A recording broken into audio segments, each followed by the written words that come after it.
দুপুরের জন্য পাস্তা রান্না করলাম। তো পাস্তাটা কে খাবেন চলে আসেন, মজার একটা খাবার এটা, কার পছন্দ জানাইন। দাও আটু লবণ দাও, এই কি লবণ দেওয়া লাগে পাস্তা না খেয়ে। এখন দুপুরের জন্য পাস্তা রান্না করতেছি। পাস্তা একটা সব অল্প করে দাও দাও।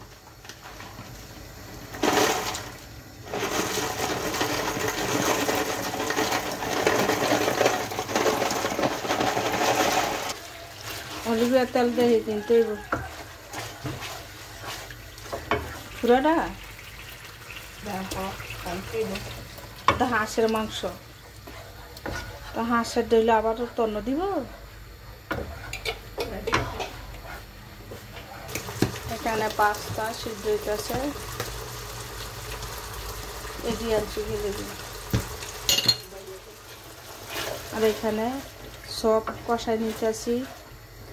এটা সাথে আছে, এটা হাঁসের মাংস টমেটো দিয়ে ওরা মার্কেটে মানে মিক্স করে বিক্রি করে।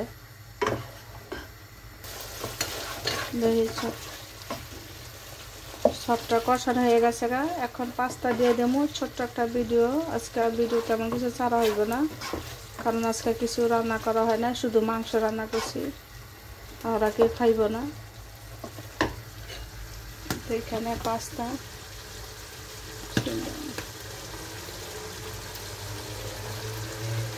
তো পাস্তাটা সিদ্ধ হয়ে গেছে গা, এখন আমি দিয়ে দিতেছি। কারণ গরমের দিন আসছে তো বাচ্চারা ভাত খাইতে চায় না, আর গরম সহ্য করতে পারে না। তারপরে মাংসটাকে রান্না করে খেয়ে দিছি, মন চাইলে বিকালে খাইব। তো দুপুরে যদি পাস্তা খাই তো বিকালে তো ভাত খাইবই। মাইয়া বিকালও ভাত খাইব না, বিকালও পাস্তা খাইব।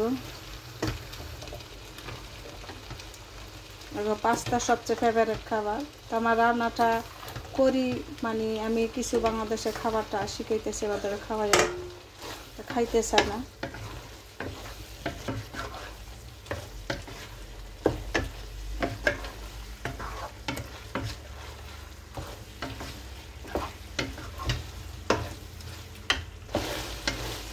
এটা আমি সব কমই দিলাম, কারণ ওরা বেশি সব খাওয়া পছন্দ করে না। এটা রান্না হইতেছে হাঁসের মাংস দিয়া, মার্কেটে ওরা বিক্রি করে টমেটো সস দিয়ে সিদ্ধ করে জাল করে আইনা খালি গরম করে পাস্তা সিদ্ধ করে দিতে হয়। আজকে তন্ন দিই নাই। তা কার কাছে এটা ভালো লাগে, তবে এটা দেশে মানে জানি না কেমন খায়। তা ইটালিতে মিডিয়া দেশের বাইরে যেটা থাকে তবে এটা সবাই খায় পাস্তা। আর আমার বাসা পাস্তা প্রচুর চলে, তো আমি সবসময় শো করি না। অনেক সময় আমার মেয়ে রান্না করে খায় পাস্তা। তো সবাই ভালো থাকেন, আল্লাহ হাফেজ। একটা পাস্তা রান্না করলাম দুপুরের জন্য, আমার ছেলে মেয়ে খাইব। গরম পড়ছে এখন প্রচুর, তারা ভাত খাইব না, তো পাস্তাটা খায়। তো কার কাছে খাবারটা পছন্দ জানাবেন। দুপুরের জন্য পাস্তা রান্না করলাম আমার ছেলে মেয়ের জন্য, ওরা পাস্তা খাইব 3 ভাই বোনে। আর আমি তো এখন দুপুরে দুধ চা খাইলাম, আর খাবো না কিছু। তো কার কাছে ফেভারিট এটা জানাইবেন।